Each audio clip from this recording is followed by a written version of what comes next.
దొంగతనాలు ఎప్పటి నుంచి మొదలు పెట్టావు? నేనా? అంత ఓవర్ యాక్షన్ ఎందుకురా? సిగరెట్లు ఎప్పటి నుంచి మొదలు పెట్టావు?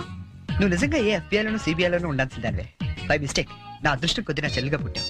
నీ పొగడ్తలకు నేనేం పన్ను గాని ఇదేంట్రా? దీన్ని ఎక్కడో చూసినట్టుంది.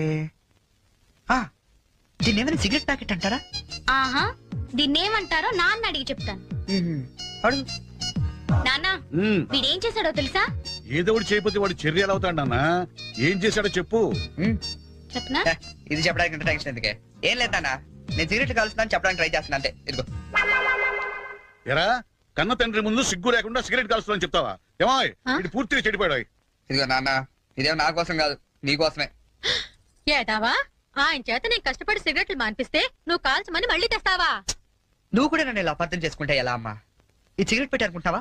కాదు, నీ మాంగళ్యం అమ్మా. ఏమా, నాన్న రోజుకు 4 సిగరెట్లు కాల్చేవరా? నువ్వేమో మొత్తానికి ఒకేసారి మానిపించావు. అవును. ఏ అలవాటైనా సడన్ గా మానేస్తే ప్రాణానికి ప్రమాదం అని నిన్న మా సైన్స్ లెక్చర్ చెప్పాడమ్మా. ఒట్టు ఆయన 10 కాలాల పాటు పచ్చగా ఉండాలని తీసుకొచ్చాను. అవునా? ఏదో సిగరెట్ల కోసం ప్రాణాలు ఎందుకండి పోగొట్టుకోవడం? కాల్చండి, మెల్లిగా మానేద్దురు గాని. అంతేనంట.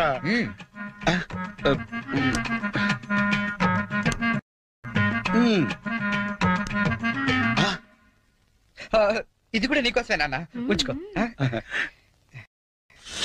అమ్మా, వెళ్ళి పైకి కాకి పడరా. చూడా, వినపట్టదా నీకు? వెళ్ళి తీసుకురా.